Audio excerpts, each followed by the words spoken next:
Hello guys, good morning uli dyan at good evening dito. Eto, pag-usapan naman natin ang aming napag-usapan ng ating puting kabayo. Aba. Meron palang tinatawag ng Operations Anti-Claire.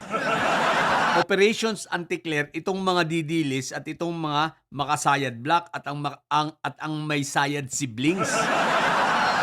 Guys, kaya pala ang mga pangyayaring ito hindi lang aksidente, talagang mga sinadya pala ang mga pangyayaring ito kay Attorney Claire. Okay, guys, pag-usapan natin. Itong mga nagdaang araw nakita natin si Attorney Claire siyang inaatake ng mga didilis, no? Like itong pag-atake sa kanya, itong pagbabanta sa kanya ni Attorney Suraida, ito ay out of pressure and frustrations pala. Guys, sapagkat nape-pressure na itong mga malalaking vloggers ng mga didilis. Dahil nagagalit na sa kanila yung kanilang poon. Bakit daw ba hindi mapabagsak si Attorney Claire? Kaya pala pinagtutulungan na, tulong na si Tio Moreno, tulong na sila Alvin Chipmunks, tulong na si Saso, tulong na si Joey De Beber, eto si Suraida, itong mga bayot-bay, mga bayoteros, name it, di ba? At pati yung mga trolls, at pati itong mga malilit at mga buraot nilang vloggers, lahat na, full force, di ba? Full force lang ang kanilang atake. Kaya nga tinawag nilang Operations Anti-Claire. Ang Operations Anti-Claire po wala itong ibang layunin kundi pabagsakin si Anti-Claire, bigyan ng pressure, character assassination upang sa ganun ma-pressure si Anti-Claire at mag-resign. So, para mawala. Bakit? Sa katotohanan, si Anti-Claire po ay tinik sa kanilang lalamunan. Katunayan, itong ginawa ni kasama rin ito sa plano itong ginawa ni Lepiste. At yung kay Lepisting yon, hindi naman talaga kusa ni Lepiste yon, ito ay sulsol at may udyok nitong makasayad siblings at saka itong si Topak Show. Kita nyo, pinilit nila, nakasuhan si Anti-Claire at sinabi na lang kunwari ni Lepiste, no? Ni Lebentador, isi-civil case lang niya yung libel niya. Di ba? Bakit civil case? Paano mong i-criminal case yun? Wala nga. Paano mong isa-cyber libel ng criminal yun? Wala nga. Kumbaga, walang kabuhay-buhay. At kumbaga, yung civil case nila, dahil bakit? Wala namang kulong ang civil case. Multa lang yan. Ang tanong, may papanalo ba nila? Malabo pa sa sabaw ng pusit. Kaya lang, para lang masabi na sila ay nagdemanda at the same time, mabigyan ng pressure itong si Anti-Claire para ito ay makadagdag sa pressure niya na para ito ay magbitiw sa kanyang tungkulin.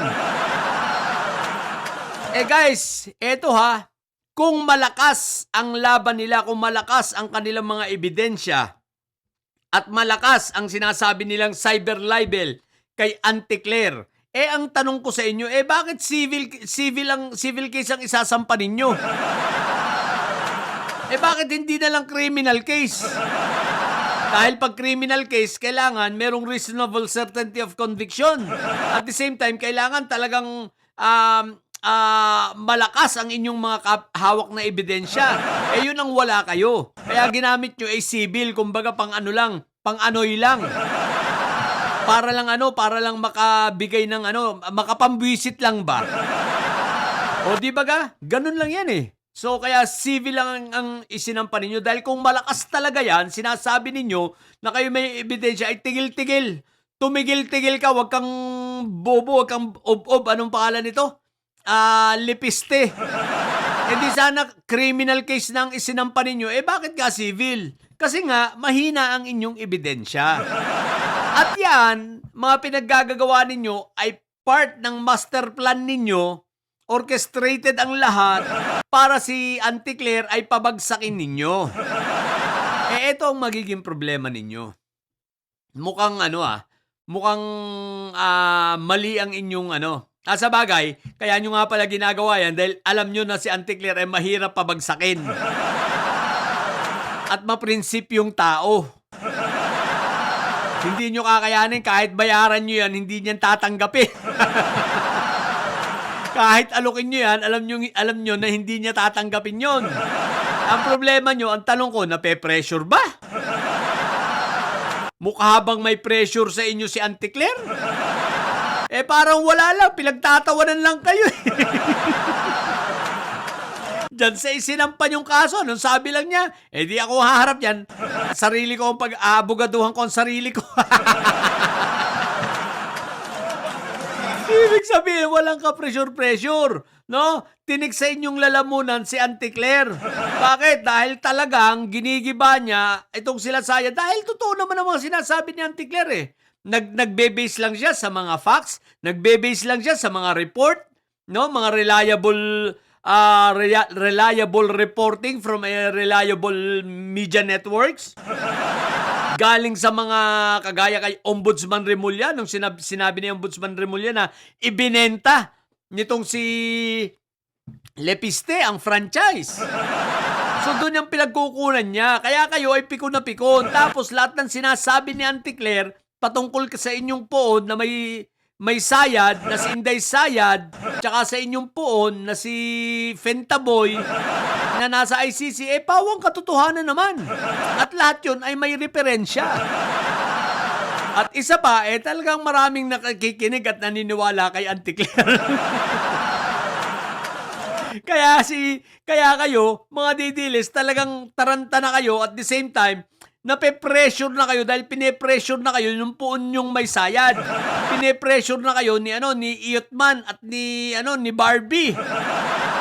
Diba? Na dahil hindi nyo mapabagsak kahit anong character assassination ang gagawin nyo kay Auntie Claire, hindi uubra, oy. Iiyak lang kayo ron. At obvious naman na umiiyak na kayo ngayon. Kaya lahat ay gagawin ninyo. Pero sabi ko sa inyo, hindi nyo kayang pabagsakin yan. Iiyak kayo, maraming dugo at luha ang iluluha nyo kay Auntie Claire, hindi nyo kayang pabagsakin yan. Kaya ano na lang kayo, manatili na lang kayo mga bufo. Mga didilis, pressured na. Sinisingil na ni Sayad. High blood lagi si Sayad, high blood si Iyotman. Kita mo, pati si Binibini Baklangari. Panay ang tira kay Auntie Claire. Ang problema, may naniniwala ba kay Binibini Baklangari? Wala na. Wala na siyang appeal. Kay dito, kay Lepiste, akala nyo ba may naniniwala dyan? Wala na rin. Wala rin siyang appeal. Si Barsaga, si Meow Meow, di lalo na. Mapapadyos ko, puro di ka na lang. What the heck? So, yun nga. So, palpak na naman, guys. Pero, tandaan nyo hindi yan titigil. Kung itong operations Auntie Claire nila, hindi nila titigilan yan. Tuloy-tuloy lang yan. Katulad ng tuloy-tuloy na operations Boying Remulla naman nila at operations BoGD. So, tuloy-tuloy lang yan. Pababagsakin nila yan. Pilit nilang gagawin yan. Ang problema, ang mga taong ito, kaya nilang pabagsakin. Kay Auntie Claire at kay naku po, Rode. Kay Boying Remulla, iiyak kayo ng dugo talaga dyan. Lumuluha na kayo ng dugo at bato. Nandyan pa rin yan. Diba? So, yun lang. Sa mga bubong didilis dyan at may Sayad, ang tatay nyo ay karton. Natili kayo mga bubong at may Sayad sapagkat ang may Sayad ay laging high blood. Bye!